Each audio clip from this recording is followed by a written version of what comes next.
guess I'll put the radio on. Hey, come in. I want you to converse with me.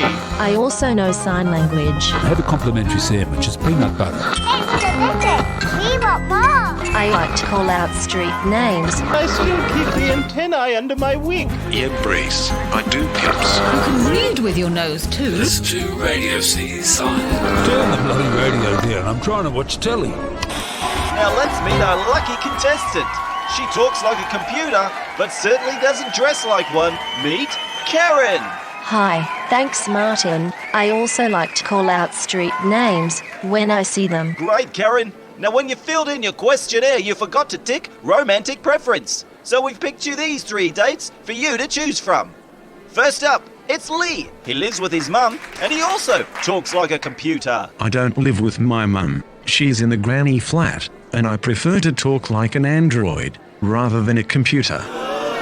What have you got against computers, Leigh? Nothing. I have one at home. What? In the granny flat? Moving on from Leigh, Karen, is your next choice. The half-man and half-frog-eating bird who likes to terrorise the people of Seaside by aggressively checking behind their knees for dirt.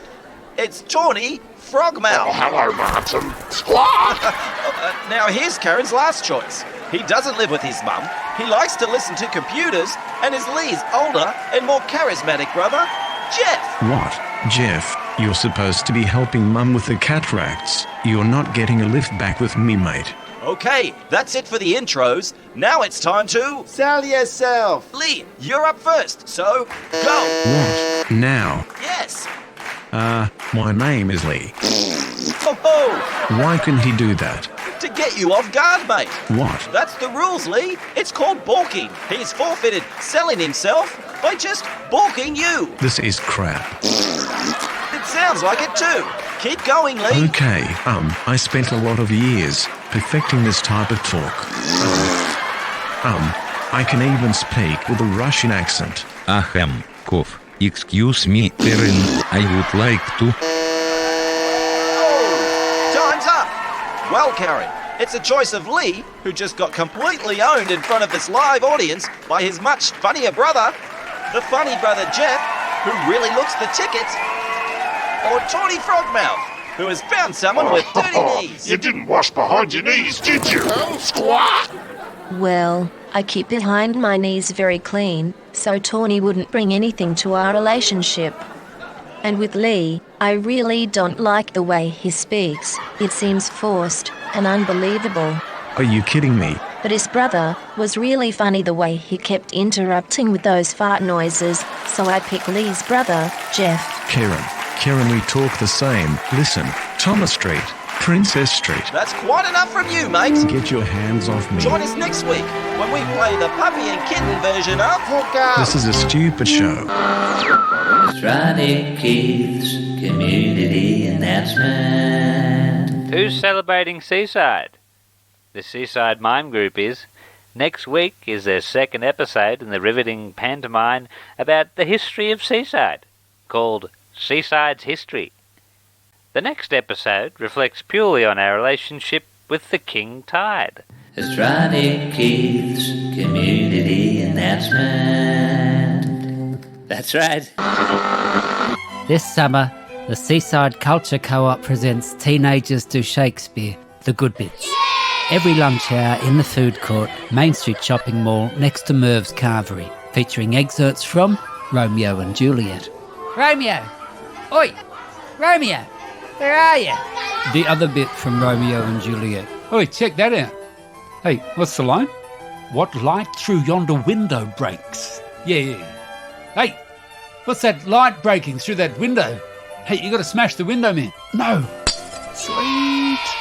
Hamlet. To be or not? To be. Hey? To be or not to be? That is the question. Yeah, well, what's the answer? It's rhetorical. Look, if you don't know the answer, just say so. More Hamlet. Poor Horatio. Horatio. I knew him, eh? You knew him too, didn't you? What about you? Did you know him? Tonight, youth in crisis as literacy rates plunge. This is Seaside News. A local production called Teenagers Do Shakespeare has been cancelled after one lunchtime, with young actors seemingly unable to understand the text. In the studio we have a very learned and dull man who's going to tell us how stupid our children are. Professor Big Wordington, welcome. Professor, are our children losing the ability to communicate? Well, firstly, allow me to thank you for inviting an old aeolist like me on your program, accused as so often I am of being adoxographic, or indeed autohagiographic. I certainly hope I am not. But now, to your question, is our beloved language philopendulous with regard to the youth? Or estripede, in fact? Or more precisely, vice versa in this instance. Was that my question? Is it fear? Harmatedia? I think not. So what then? What? Exactly. Ineloquence amongst the youth is so prevalent today. What? You think I'm being mumsimus, ultra-crepidarian perhaps, but I do feel strongly to be thalamic now. Vis-a-vis the youth will mean bye-bye to our lovely big words. Making news tonight, crisis in academia. Our college professors losing the ability to communicate. It's feared professors around the country are disengaging from society, lost in their own worlds, in their own language. Here is an excerpt from a recent production of Shakespeare by a group of unemployed university professors as part of their lecture hall tour. Romeo, oh Romeo, wherefore, in this instance being the union of adverb and preposition to form the inquiry, what is your immediate location, the application of the enumerate in this passage not employed, nor variances such as the negative prefix. To reflect, we are asking, where, dear Romeo, are you in the now? What is your location? Vernacular of the period, wherefore art thou? Present day, where are you? In the beginning there was nothing but darkness, and then, miraculously, 4.5 billion years later, there was Sue and The Seacow, a radio play mostly about water and the things that swim in it. In the last episode, we discovered the youth's reaction to authority. I hate to turn from another.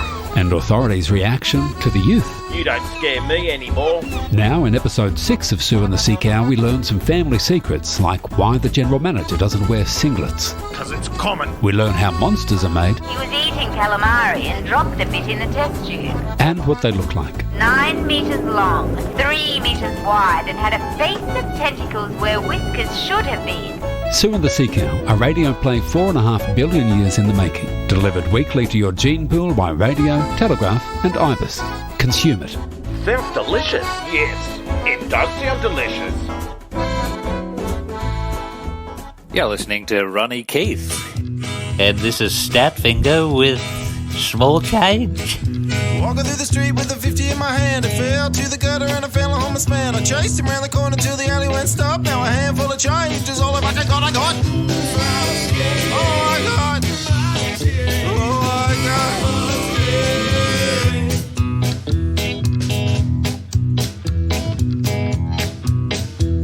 You can hold it in your pocket, you can slap to make a beat. I fall when I'm thinking and I gloom to the street. I wanna pay for something but nothing takes change. If something was nothing before I got paid, I got. Oh God. Oh God.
En aucune façon.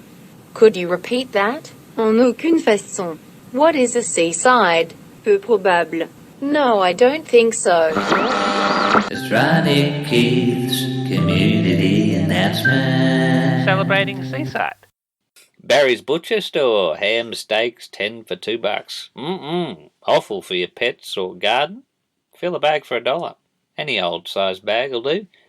Feeling Mediterranean?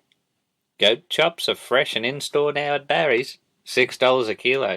It's Ronnie Keith's community announcement. That's right. Come with us now to Seaside for episode 6 of Sue and The Seacow. In the last episode, we learned more about the fate of the squid boat Neptune's mum. I found the boat. It was flattened, like something very heavy and kind of fat just sort of rolled on it. And the girls just lost their bucket of squid tentacles to the unscrupulous general manager, although Sue is more concerned for the safety of her friend Leigh, who was on board the sunken ship. Hey, you! Give me back my tentacle. If it isn't the school bully, I heard you've got sacked. Too little, they said. You don't scare me anymore. Get out of my way. I hate the general manager. Hurry up, Walter. Get those stinky buckets of tentacles in your car. But sir, my car has just been detailed. It's a signature Rolls Royce. Royalty have used it to attend some of Seaside's most memorable functions. Stop your whining. Now you, deckhand, make yourself useful. Grab a bucket and walk with me. Come in, General Manager. Sorry, little girl. I need this bucket of tentacles back. Thanks. Hey, give me back my tentacle. Never mind him.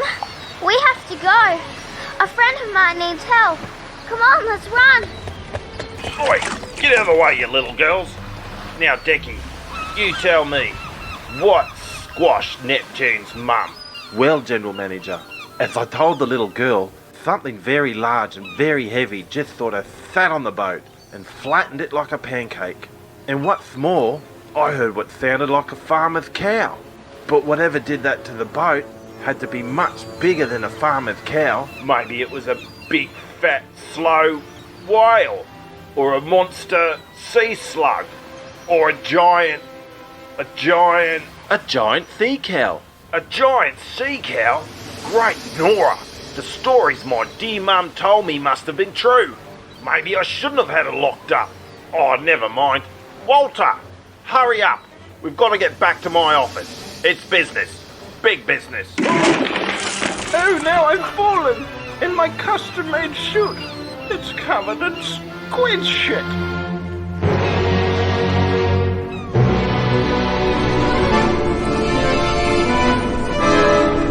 Are the stories the general manager's mum told him true? Will Sue find her friend? Tune in again next time to find out on Sue and the Seacow. Seaside Radio is produced by Alex, Oliver and Chris Holland. You've been listening to Seaside. When you're next in town, why not stop for a quick lunch at Brian's Dad's Easy Meals, where this week you'll receive free toast soldiers with every soft-boiled egg washed down with a glass of tepid milky tea for just $1. And Liz, you have literally forgotten how to speak. Oh, Matt, your friend that I can't see. Excuse me. You sound like a vending machine. Thank you. Romeo, oh Romeo, what is your immediate location? Yep, my bleeping mouth hurts. Ow. The loss of a loved one can be a traumatic experience. Bleep you. I hate you. Is your mother an alcoholic? Is your dad in the model train club?